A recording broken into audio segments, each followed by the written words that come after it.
කුබෝටා L45.8 tractor එකේ පෝවිල් tractor එකේ engine එක රිපෙයාර් කරන වීඩියෝ එකේ 7 වෙනි වීඩියෝ එක තමයි අද අපි කතා කරන්නේ. එතකොට මීට කලින් වීඩියෝ 6ක් කතා කරා.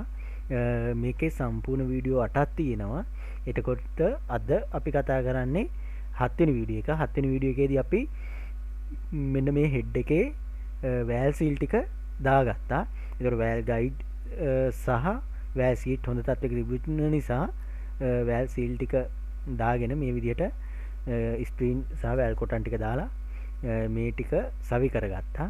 දැන් අපිට අද තියෙන්නේ මේක හෙඩ් එක තියන්න ඕන එන්ජින් බ්ලොක් එකට. එතකොට ගෑස් කට් එක දාලා හෙඩ් එක තියන්න තමයි අද තියෙන්නේ. මේක හොඳට පිරිසිදු කරගෙන තියෙන මේ උඩ දිලිසෙන ගානට පිරිසිදු කරගෙන ඒක සාමාන්‍යයෙන් දැන් පරණ ගෑස් කට් එක හූරලා ඊට පස්සේ හෙඩ් එක ඩැමේජ් නොවන විදිහට හොඳට හූරලා ඊට පස්සේ තුනී ඇමරිකොලයක් අල්ලගත්තත් කමක් නැහැ. ඒ තරම් සියුම් ලෙස හොඳට පිරිසිදු කරගන්න. ඊළඟට මම මේ දැන් ඔයිල් දාන්නේ මේ හෙඩ් එකේ සහ එන්ජින් බ්ලොක් එකේ හෙඩ් එක සවි වෙන තැනට ඔයිල් දාගත්තා. ඊට අමතරව මේ පිස්ටන් වලටත් ඔයිල් පොඩ්ඩක් දාගන්නවා. ඔයිල් ගොඩක් දාන්න එපා. ඔයිල් බොහොම පොඩි ප්‍රමාණයක් දාගන්නවා. මොකද මේ එතකොට මේ රින්සෙට් එක හොඳට බෝර් එකට සීල් වෙනවා ඔයිල් වලට. දැන් මම දැන් මේකේදී ඔයාලා දකින්න මේ ගෑස් කට් එක උඩටත් දාන්නේ ඔයිල්. මේකේ දැන් බෝර් එක දැන් අපි මේ ට්‍රැක්ටර් එන්ජින් එක ගොඩක් හොඳ තත්ත්වයේ තියෙනවනේ. ඒතකොට සමහර අවස්ථාවන් වලදී සමහර එන්ජින් වල හෙඩ් එකේ පොඩි කඩතොළු වීම ඊට පස්සේ බ්ලොක් එකේ කඩතොළු වීම තියෙන්න පුළුවන්. ඒ වෙලාවට අපි සෙලෙක්ට් කියන එක තමයි පාවිච්චි කරන්නේ. සෙලෙක්ට් කියලා සාමාන්‍යයෙන් ඔය දුමුරු පාට බෝතලයක ඉන්න දුමුරු පාට ගම් එකක් පාවිච්චි කරනවා. එතකොට අපි සෙලස්ටික් ගම් පාවිච්චි කරන්නේ නැහැ. සෙලෙක්ට් තමයි පාවිච්චි කරන්නේ. ඒ වගේ අවස්ථාවල සෙලෙක්ට් දැන් මේ වගේ ඒවට සෙලෙක්ට් දාන්න ඕනේ නැහැ. මේ වගේ ඔයිල් පොඩ්ඩක් දාලා ගෑස් කට් එක තියලා හෙඩ් එක හරිය ඇලයින්මන්ට් එකේට පුළුවන් නම් තනි පාරින්ම තියන්න උත්සාහ කරන්න. මෙන්න මේ විදිහට දැන් මම හෙඩ් එක තියාගත්තා උඩින්. තියලා ඊට පස්සේ හෙඩ් බෝල් ටික දානවා. ඊට පස්සේ තමයි වැදගත්ම දේ තියෙන්නේ. මම මේ ඉන්ජෙක්ටර් වහපු රෙදි කෑල් ටික දැන් අයින් කරගන්නවා. මොකද දැන් මෙහිම සවි කරන්න බෑනේ. දැන් මේ ඇන ටික දාගන්න බැරි නිසා. ඊළඟට මේ ඇන ටික අර අපි කතා කරගත්ත විදිහට බැලන්ස් එකේ තද කරගන්න ඕන. මේක බොහෝ විට වාහන නිෂ්පාදකය සඳහන් කරලා තියෙනවා මේක ඇන කොහොමද තද කරන්න කියලා. නැත්නම් ක්‍රම කීපයක් තියෙනවා. එකක් අතිර හැඩයට පුළුවන්. එහෙම නැත්නම් කොම්බුවේ විදිහට හෙඩේ ඇන ටික තද කරගන්න පුළුවන්. මැද ඉඳන් දෙපසට. ඇයි මේ මැද ඉඳන් දෙපසට තද කරන්නේ? දෙපසින් ඉඳන් මැදට තද කරොත් මේ හෙඩ් එක ක්‍රැක් වෙන්න පුළුවන්. ඒ කියන්නේ හෙඩ් එක පුපුරන්න පුළුවන්. එහෙම වෙන්න පුළුවන් දැත්තටම. ඔව් අනිවාර්යයෙන්ම වෙන්න පුළුවන්. මොකද දැන් මේ හෙඩ් එකේ ඇන හොඳටම තද කරනවා. තද කරනකොට දැන් ඔයාලා හිතනකො තහඩුවක් කියලා තහඩුව දෙපැත්තෙන් අපි රිවර්ට් කරාම මැද දක්වා රිවර්ට් කරාම මැද රැල්ලක් හිටින්න පුළුවන්. ඉටි කොලයක් වුණත් ඒත් එහෙමනේ. අන්න ඒ වගේ තමයි මේ හෙඩ් එක. එතකොට මැද ඉඳන් දෙපසට තද කරා යනකොට මොකද වෙන්නේ? එහෙම රැල්ලක් හිටින්නේ නැහැ. හොඳට තද වෙනවා. ඒකත් දැන් මැද ඉඳන් මැද ඇන ටික හොඳටම එකපාර තද කරගන්න නැහැ. ටිකෙන් ටික මැද ඉඳන් දෙපසට එකපාරක් තද කරනවා. ඊට පස්සේ ආයි දෙපාරකට තුන් පාරකට තමයි හෙඩ් බෝල් ටික තද කරගන්නේ.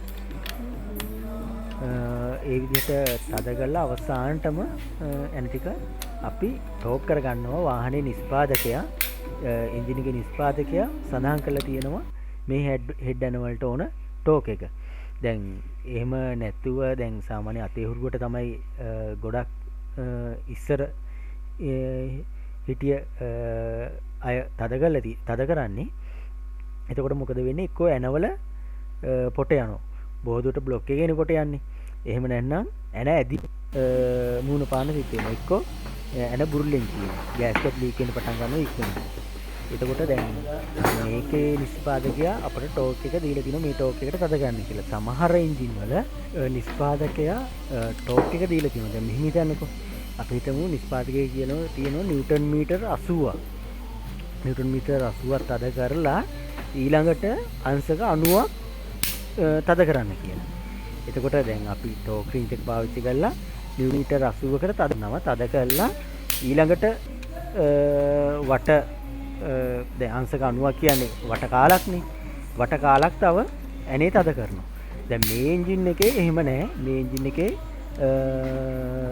හරියටම නිවැරදි ටෝක් එක දීලා තියෙනවා. මම මේ ටෝක් එක ගැන වෙනම මේකට එනවල ටෝක් එක ගැන ගන්නවා. මේ විදිහට ඉතින් හිමින් ඇන ටික තද කරන්න ඕන. ටිකක් අමාරු වැඩක්. ඉතින් ටයිම් එක අරගෙන ඇන ටික තද කරන්න ඕන. තව සමහර අය කරන ගොඩාක් වැරද්ද තමයි දැන් හදිස්සියෙන් හරි මේක පොට ගියොත් මොකද කරන්නේ? පොට ගියොත් ඊළඟට ආයෙ මුලින් ඉඳන් හෙඩ් එක ගලවලා සාමාන්‍ය ක්‍රමයෙන් හෙඩ් එකේ පොට කපනවා. මේ බ්ලොක් එකේ. දැන් බ්ලොක් එකේ පොට ගිහිලා තියෙනවා. බ්ලොක් එකේ පොට කපනවා. ඇනේ එක වුණොත් නම් ඇනේ කෙනක් දාන්නේ තියෙන්නේ. එතකොට බ්ලොක් එකේ පොට කපලා ආයෙ හෙඩ් එක තියන්න ඕන. නමුත් ගොඩක් අය කරන්නේ ඇනේ යටින් තලනවා. ඒකට තැලුවට පස්සේ මොකද වෙන්නේ? අන්තිමේට පොට කපන්නත් බැරි තත්යකට මුණ පාන සිදු. මීට කලින් මම මෙසෝපොකිසන් ට්‍රැක්ටර් එක ගෑස් කට් දාන එක ගැන වීඩියෝ එකක් කරලා ඇති. ඒ වීඩියෝ එකේදී ඔය ගැටලුව ආවා. මොකද ඇනේ අගිස්ස තලවල දාලා තියෙන්නේ. එහෙම තලලා දැම්මට පස්සේ ආයෙ රිපෙයාර් කරන්න අපහසු වෙනවා. ඒක නිසා හොඳම දේ තමයි ඇනවල පොට නොයන විදිහට නිවැරදිම ටෝක් එක බලලා ඒ ටෝක් එකට නිස්පාතික ඉතින් සඳහන් කරපු ටෝක් එකට ටික අල්ලගත්තට පස්සේ ඒ පොට යන්නේ නැහැ. ඊට පස්සේ ආයෙ ටික කලකින් ගෑස් කට්ලි වලට මූණ පාන්න සිද්ධ නැහැ. මොකද ඇන බුරුණු ගෑස් කට්ලි වලට මූණ පානවා. ඊට පස්සේ ඇන ඇද්දින් සහ එන්ජින් එකේ හොඳම සක ගන්නත් පුළුවන් වෙනවා. හරියට ඇන ටික හරි ටෝක් එකට තද කරගත්තොත්.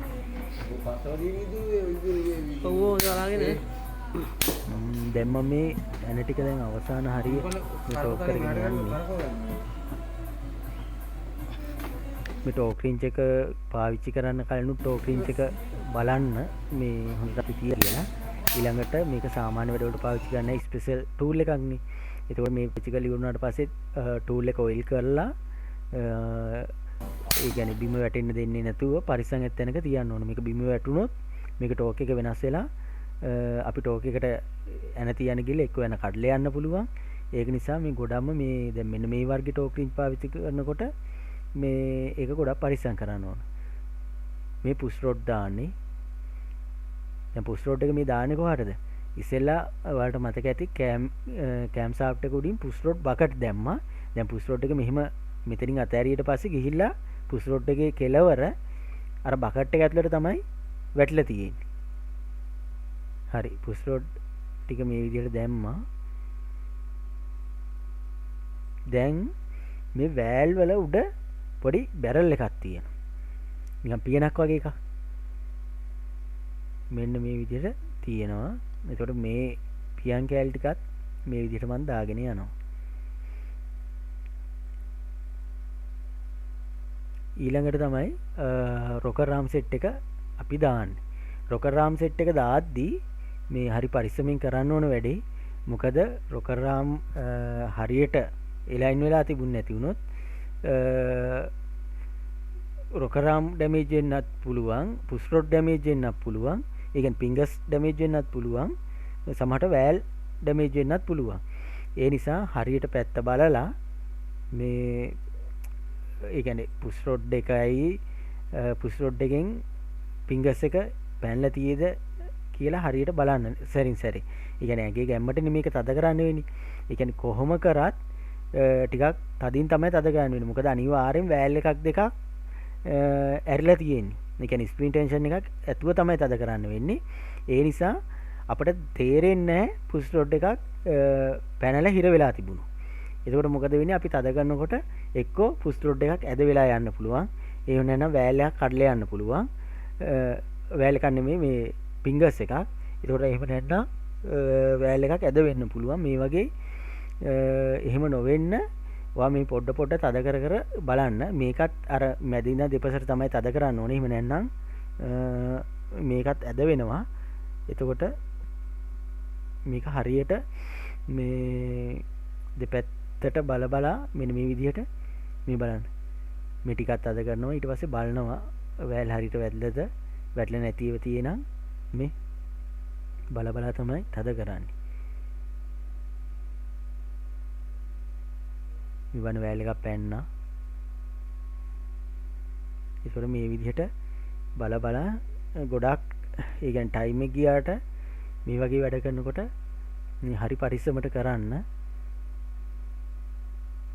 මේ විදිහට හොඳට සීට් එනකම් තද කරගෙන ඊට පස්සේ දැන් මේවටත් තියෙන ටෝක් එක ඒ ටෝක් එකට ඇන ටික තද කරන්න ඕන. ඒතකොට මේ වෑල් එක ඇරෙන යාන්ත්‍රණය ගැන මෙකැනිසම් එක ගැන ඔයාලට අදහසක් ඇති. දැන් කෑම් එක කැරගෙනකොට අර පුෂ් රොඩ් බකට් එහා මෙහා යනවා. ඊට පස්සේ මේ පුෂ් රොඩ් එහා මෙහා යනකොට ෆින්ගර්ස් එක එහා මෙහා යනවා. ඊට පස්සේ තමයි වෑල් එක ඇරෙන්නේ වැහෙන්නේ. දැන් මම මේ පිළ ගේජයක් ආධාරයෙන් මේවට ටැපට් ඇඩ්ජස්ට් කරන්න හදන්නේ. ඒ කියන්නේ වෑල් එක සහ ෆින්ගර්ස් එක අතර යම්කිසි පරතරයක් තියෙන්න ඕන. ඒ පරතරය තියන්න හදන්නේ එන්ජින් එකේ පිස්ටන් එක TDC වලට අරගෙන එතකොට මේ විදිහට වෑල් එක අතරට මේ පිළ ගේජ් එක රින්ග වල බලනවා. එතකොට ඒකේ වෙනසත් සාමාන්‍යයෙන් මම මෙතෙන්දි තියන්නේ 0.3. එතකොට ඒ ප්‍රමාණයට තියලා මේක තද කරගන්නවා. සාමාන්‍ය නිස්පාදකයා ඉන්ලට් වෑල් එකට සහ එක්සෝස් වෑල් එකට අදාළ පරතරය ගැන මෙනුවල් එකේ සඳහන් කරලා තියෙනවා. මොකද ඉන්ලට් වෑල් එකට වඩා එක්සෝස් වෑල් එක බොහෝ වාහනවල වැඩියෙන් තියෙනවා. සමහර වාහනවල නම් එකම ප්‍රමාණය තමයි තියන්නේ. ඒකට මෙහෙම හිමින් එන්ජින් එක කරකව ඕවර්ලැප් කරගන්න ඕන. සිලින්ඩර් ඕවර්ලැප් කර හෙමින් තාලේ මේක සීරු මාරු කරගන්න ඕන. නිවැරදිව සීරු මාරු නොවුනොත් එක්කෝ වෑල් වලින් ලීක් ඇති වෙන්න පුළුවන්, කාන්දු වීම වෙන්න පුළුවන්. එහෙම නැත්නම් එන්ජින් එකේ අධික ශබ්දයක් එන්න පුළුවන්. මේවත් එක්කම ඉතින් තව ගොඩක් ගැටලු ඇති වෙන්න පුළුවන්. එන්ජින් එක මිස් කරන්න පුළුවන්. ඊට පස්සේ කාර්යක්ෂමතාවය අඩු වෙන්න පුළුවන්. ඒ නිසා හරියට නිවැරදිව මේ වෑල් ක්ලියරන්ස් එක අනිවාර්යෙන්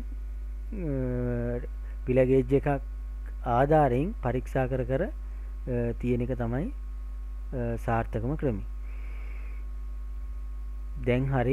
දැන් තියෙන්නේ ටැපට් කවරේ දාන්න. දැන් මේ එන්ජින් එකේ ඔයිල් ප්‍රෙෂර් එක ගැන ගැටලුවක් නැති නිසා මම මේ විදිහට ටැපට් කවරේ තියෙනවා. සමහර එන්ජින් වලදී අපි දැන් ඒ කියන්නේ මේක මම ප්‍රායෝගික පැත්තක් ගැන කතා කරන්නේ.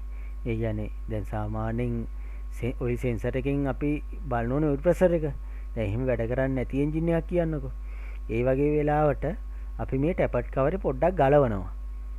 ගලවලා බලනවා උඩට ඔයිල් එනවදයි කියලා. දැන් මේකෙදී මම තියරි විතරක් නෙමෙයි කතා කරන්නේ ප්‍රායෝගික පැත්තත් කතා කරනවා. එතකොට ඒ වගේ අවස්ථාවන් වලදී මේ ටැපට් කවරේ පොඩ්ඩක් උස්සලා අපි බලනවා වෑල් වලට ඔයිල් එනවදයි කියලා. වෑල් වලට ඔයිල් එනවා නම් අපි නිගමනය කරනවා ඔයිල් ප්‍රෙෂර් එක හොඳ තත්ත්වයක තියෙනවයි කියලා. එහෙම බලන වෙලාවලුත් තියෙන එක සාර්ථක ක්‍රමයක් නෙවෙයි. නමුත් දැන් අපි හිතමුකෝ ඔයිල් ඉන්ඩිකේටර් එක වැඩ කරන්නේ නැති වාහනයක් කියලා. මොකක් හරි හේතුවක් නිසා. දැන් හරි ක්‍රමේ තමයි ඔයිල් ඉන්ඩිකේටරේ අනිවාර්යෙන් ක්‍රියාකාරී තත්ත්වයේ තියෙන ඕන වාහනයක. එහෙම නැත්නම් දුවන්නම් බෑ එන්ජින් එක ස්ටාර්ට් පණ ගන්නවන්නත් හොඳ නැහැ. නමුත් ප්‍රායෝගිකව කරන වෙලාව මේ වගේ දේවල් කරන වෙලාවල් වලදී අපි එහෙමත් කරන අවස්ථා තියෙනවා. ඒක මම නිකන් කිව්වේ ඔයාලට දැනගන්න ඕන නිසා. දැන් මේ විදිහට අපි ටැපට් කවරේ තද කරගන්නවා. ඒ කියන්නේ ටැපට් කවරේ ගලවලා රේස් කරන්න නම් බෑ. රේස් කරොත් ඔයිල් ගහනවා. ඒකට ටැපට් කවරේ ගලවලා එක මොහොතකදී අපිට බලා ගන්න පුළුවන් ඔයිල් උඩට එනවද කියලා. එහෙම එනවනම් ගැටලුවක් නැහැ. එහෙම නැත්නම් අපි නැවතත් බලන්න ඕනේ ඒක දෝෂයන්නේ. දැන් මේ ටැපට් කවරේ පැකින් එකක් දාලා රබර් පැකින් එකක් ආවේ. ඒකට මේ ඇන ටික තද කරගන්නවා. දැන් නම් එන්ජින් එකේ වැඩ ගොඩක් ඉවරයි. දැන් අපි එන්ජින් එක චැසියට තියාගන්න හදන්නේ. ඒකට මේ බේබි ක්‍රේන් එකෙන් තමයි අපි එන්ජින් එක ගෙනියන්නේ තෙන්ට. එන්ජින් බේ එක කියලා කියනවා, එන්ජින් ජැක් එක කියලා කියනවා. අපි එන්ජින් එක උස්සලා මේ විදිහට මේ යන සිදුරු වලට එන්ජින් එක බස්සව ගන්න ඕන.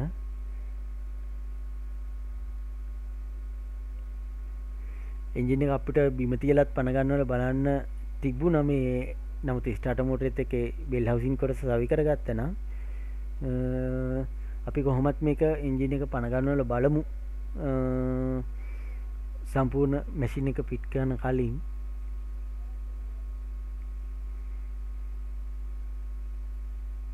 දැන් බොහොම පරිස්සමට මේ වගේ වැඩ කරගන්න ඕන. මේ වගේ අවස්ථාවන් වලදී එන්ජින් එකේ යට කොටසට කිසිම අවස්ථාවක අත දාන්න එපා. ඒතකොට කකුල් ඔයා වගේම ඔයාගේ ළඟ ඉන්න අනිත් අයත් ආරක්ෂා කරගෙන මේක කරන්න ඕන. එතකොට අපි දාන මේ ඔය දැන් චේන් දාන ඒවා ඊට පස්සේ ලණු හරි මොන හරි දාන ඒවා ඒවයි තත්ත්වේ ගොඩාක් හොඳ වෙන්න ඕන.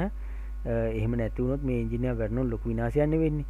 එතකොට මැෂින් එකට හානි වෙන්න පුළුවන්, ඔයාලට හානි වෙන්න පුළුවන්, ඔයාගේ අවට ඉන්න අයට හානි වෙන්න පුළුවන්.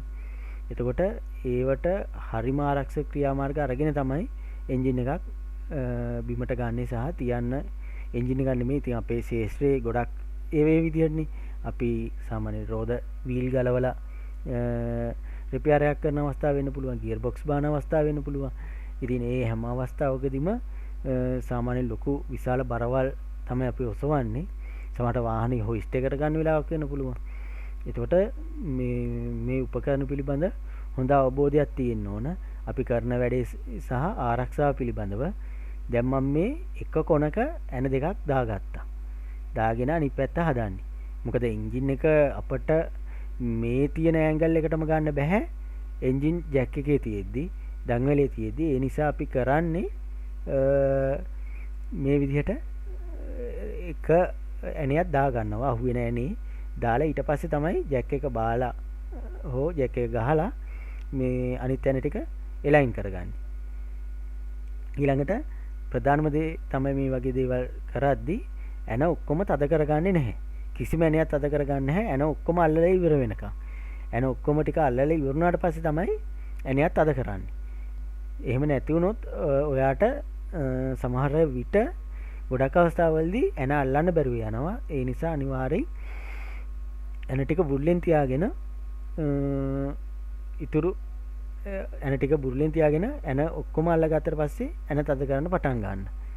මම මේ ඇණ ඇල්ලුවට ඒව තද කරන්නේ නැහැ. සාමාන්‍යයෙන් අතේ ටයිට් එකට තමයි අල්ලගන්නේ.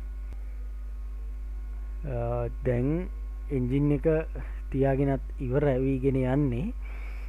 මේ වීඩියෝ එක ගොඩක් කෙටි කරලා තියෙන්නේ. ඒ වගේම අවශ්‍යම කොටස් තමයි තියෙන්නේ.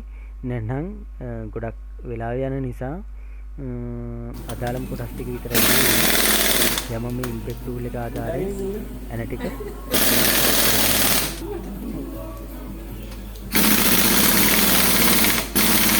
ඉම්පෙක්ට් ටූල් එක තියෙනකොට ගොඩක් පහසුයි. ගොඩක් වෙලා අල්ලන්න. දැන් අපිට හයි ගන්න තියෙන සා වැඩ ගොඩක් තියෙනවා. ඔයාලට පේනවා ඇති රේඩියේටර් ගලවලා තියෙන. අපි රේඩියේටරයක් අලුතෙන් තියනවා. මොකද මේක රේඩියේටරේ ගැටලුව නිසා තමයි මේ එන්ජින් එක ඕවර්හීට් වෙන්නේ. රේඩියේටරේ අර ලීයක් වැදිලා ඒ කාමර ටික වහපු නිසා තමයි මේකේ හීට් උනේ. හීට් වෙන්න පටන් ගන්න තියෙන්නේ. ඒකට ඒකේ ප්‍රතිඵලයක් විදිහට තමයි එන්ජින් එක සීස් වෙලා තිබුණේ. හරි. එන්ජින් ක්‍රේන් එක අයින් කර ගන්නවා. දැන් මේ තියෙන්නේ ඉන්ජෙක්ටර් බට. ඒකට මේ ඉන්ජෙක්ටර් බට වලට අපි හුලං අල්ල ගන්නවා මෙන්න මේ විදිහට. අනිත් පැත්තෙන් හුලං පිට වෙනකන් වලට ඇති. මේ විදිහට හුලං අල්ලනවා. ඇතුලේ රොඩු තියෙනවා. ඉන්ජෙක්ටරේ අනිවාර්යෙන්ම බ්ලොක් වෙනවා. බ්ලොක් වුණාට පස්සේ ඊළඟට ආයේ ඉන්ජෙක්ටර් ගලවලා ඉන්ජෙක්ටර් ඔයාලා රිපෙයාර් කරන තැනක් නැත්නම් බාහිරින් රිපෙයාර් කරන්න වෙනවා. ඒ නිසා අනිවාර්යෙන් මේවා පරීක්ෂා කරන්න. මේ මැනිෆෝල්ඩ් එක තියෙන අනිත් බට් දෙකක් මම හුලං අර පිරිසිදු කරගන්නවා. සබන් දාලා ගැලවපු රේසර් එක. මොකද්ද මේ රේසරේ නම? පයිලට් බෙයාරින් එක. නියම බෙයාරින්. ඒකට මේ බෙයාරින් එකත් මම අලුතෙන් ගහ ගන්නවා. මේක තමයි ගියර් බොක්ස් එකේ ඉඳගෙන ටොප් ෂාෆ්ට් එක මේ රේසර් එකේ තමයි බහැලා තියෙන්නේ.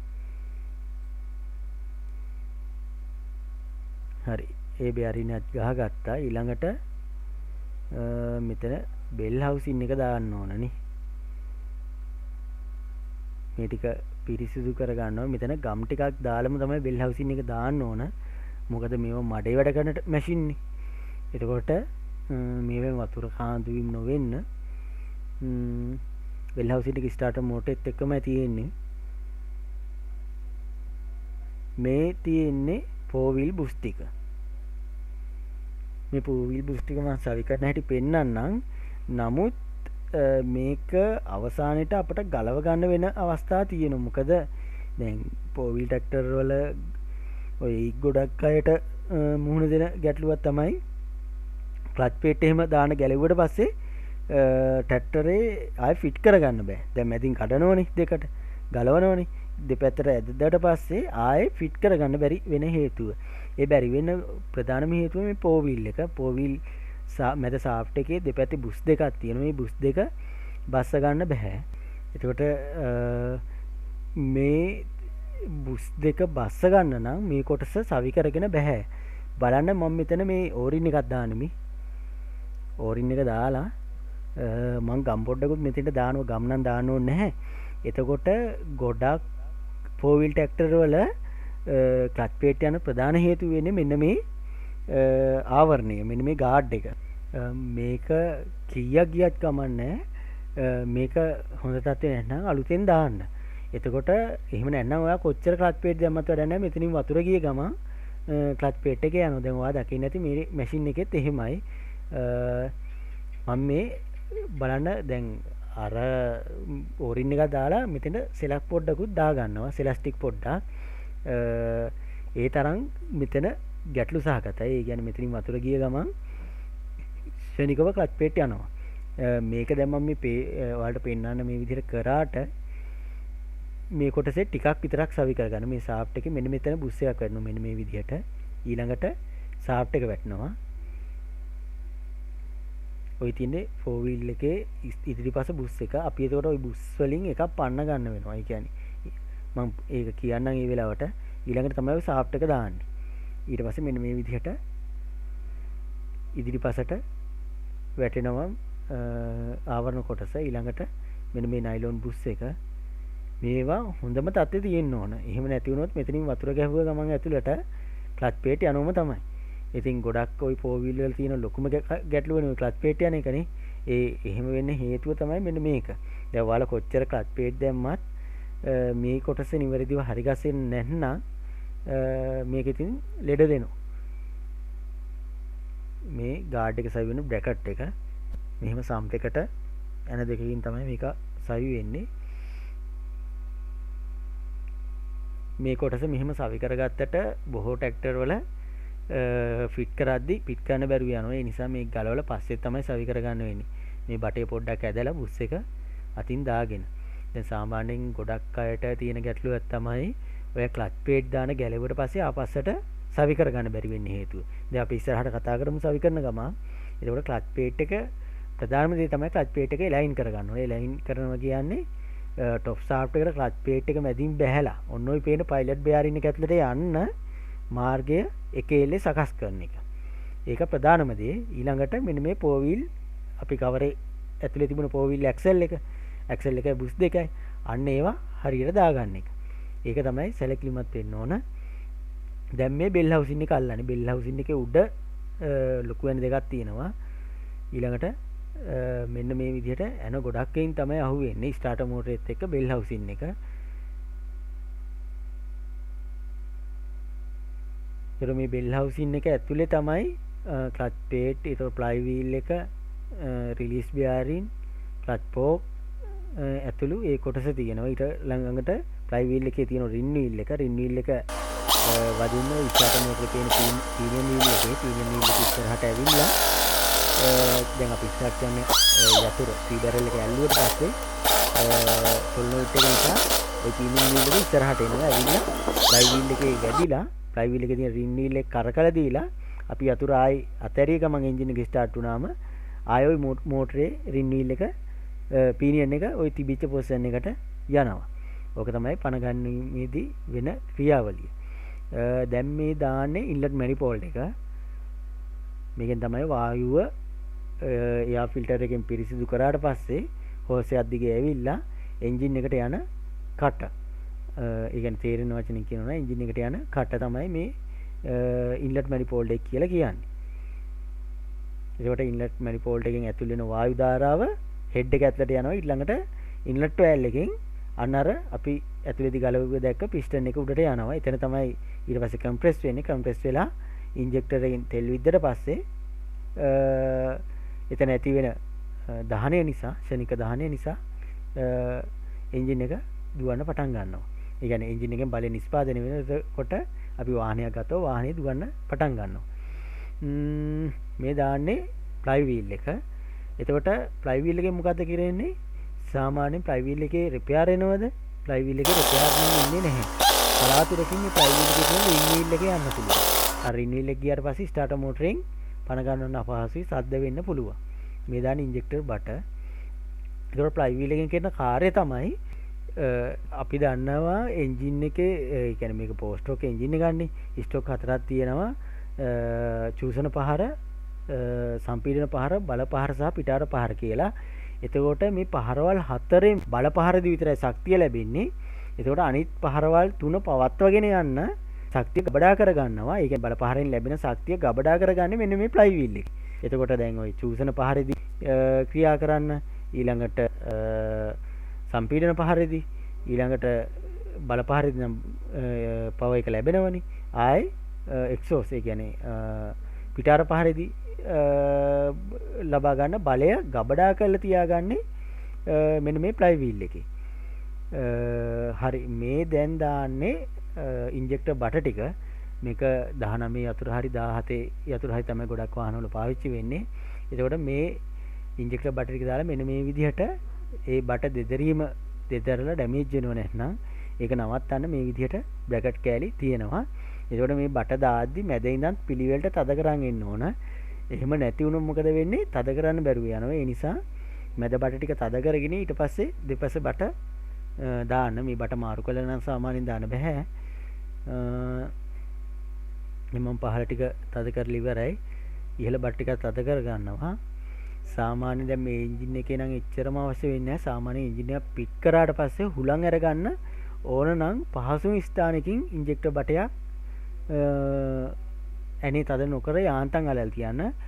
විශේෂයෙන් මතක තියාගන්න කොමන්ඩ් රෙල් වල ඒ වැඩේ කරන්න එපා. කොමන්ඩ් රෙල් වල පීඩනය අධික බැවින් පොට කඩාගෙන යන්න පුළුවන්. ඒක නිසා දැන් මේකේ මේ වගේ එන්ජින් එකක නම් පොඩ්ඩක් ඇනියක් බුර්ලෙන් තියලා තියුවොත් ඔයාට එන්ජින් එක පණ ගන්නවන්න පහසු වෙන්න ඉඩ තියෙනවා. මේ දැන් හයි කරන්නේ හීටර් ප්ලග් වලට සප්ලයි එක ගෙනියන විදුලිය ගෙනියන පටිය. එතකොට මේක ඇලුමිනියම් වලින් වගේ තමයි ගොඩක් දුරට නිෂ්පාදනය කරලා තියෙන්නේ.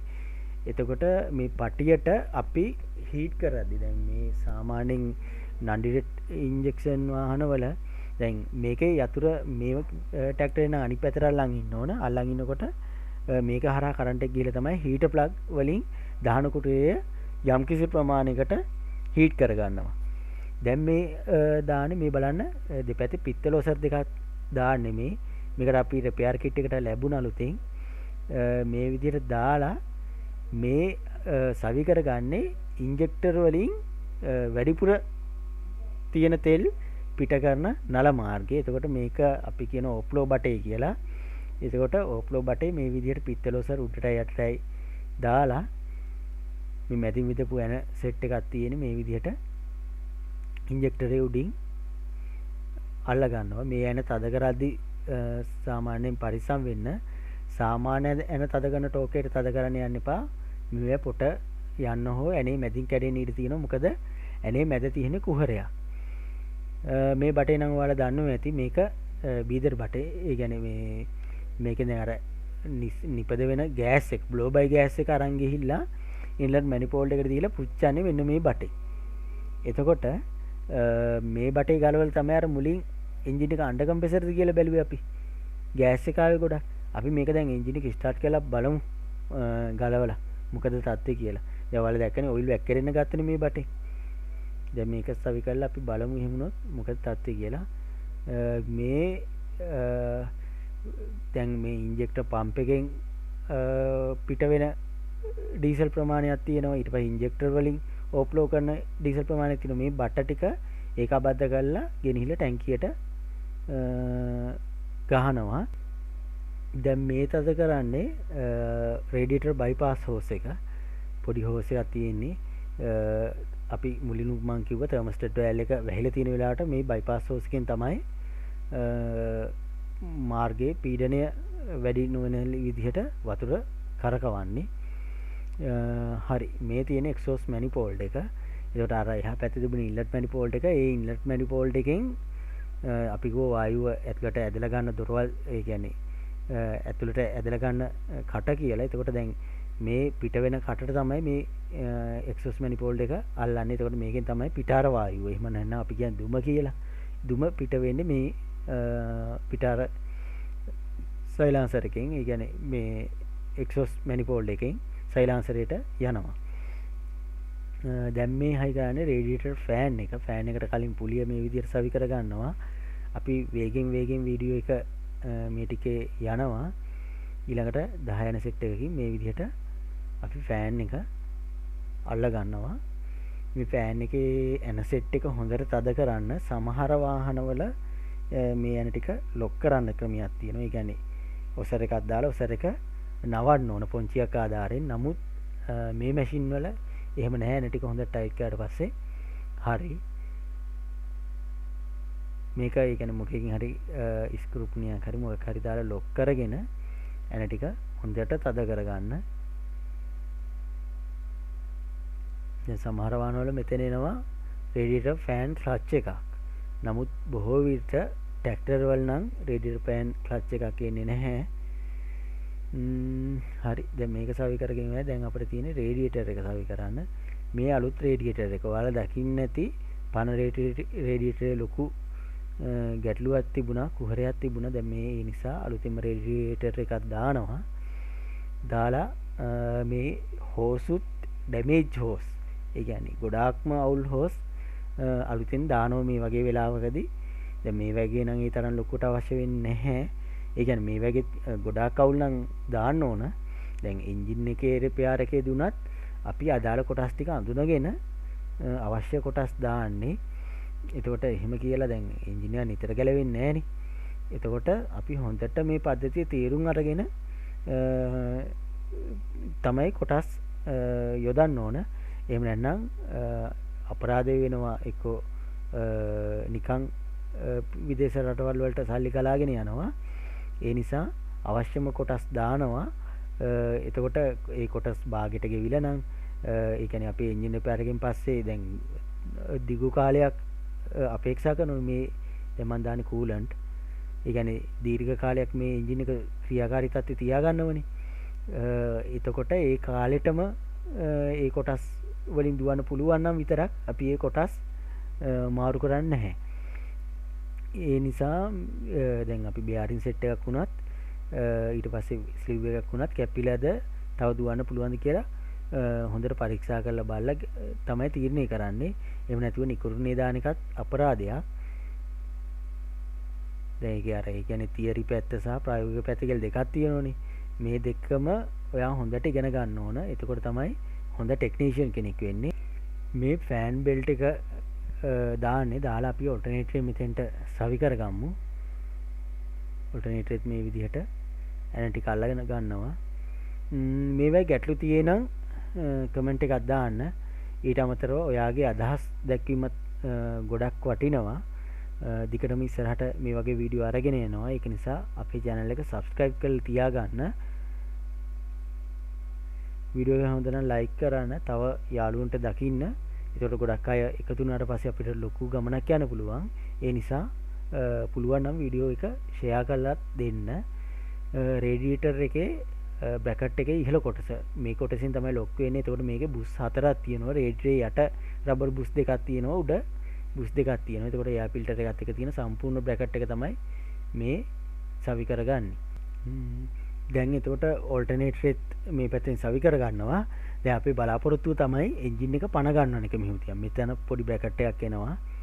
දෙපැත්තෙම එනවා මේ බ්‍රැකට් එක. එතකොට මේ බ්‍රැකට් එකකින් එන්ජින් එකට පැත්තට රේඩියේටර් ගාඩ් එක අල්ල ගන්නවා. දැන් අපි බලාපොරොත්තු වෙන්නේ එන්ජින් එක මෙහෙම තියාගෙනම පණ ගන්නවන්න. ඔල්ටර්නේටරේ හරි ගස්ස ගත්තා. ඊට පස්සේ ස්ටාර්ටර් මෝටරේට සප්ලයි එක දීලා මේක ඉන්ජෙක්ටර් පම්ප් එකට සප්ලයි එක දෙන්න ඕනේ නැහැ නේ. එතකොට අපිට දෙන්න ඕන හීටර් ප්ලග් වලට විතරයි. හීටර් ප්ලග් වලට කරන්ට් එක දීලා ස්ටාර්ටර් මෝටරේට සප්ලයි එක දීලා අපි බලමු බයිපාස් කරලා එන්ජින් එක ස්ටාර්ට් කරගන්න පුළුවන්ද කියලා. එහෙම ස්ටාර්ට් කරලා ඔක්කොම ඉවර වෙලා අපි සම්පූර්ණ මැෂින් එකට ගියර් බොක්ස් එකට එන්ජින් එක කපල් කරමු. හරි, එහෙනම් මම හිතනවා මේ වීඩියෝ එක ඔයාලට වැදගත් වෙන්නේ නැති කියලා. ඊළඟ කොටස අවසාන කොටස. එතකොට ඒ කොටසින් අපි මේකේ එන්ජින් එක මෙහෙමම තියාගෙන පණ ගන්නවලා ආයේ සම්පූර්ණම කොටස් ටික සවි කරලා නිම කරමු. හරි, එහෙනම් සියලු දෙනාට බොහොම ස්තුතියි. ඊළඟ වීඩියෝ එකකින් අපි ආයෙ හමු වෙමු.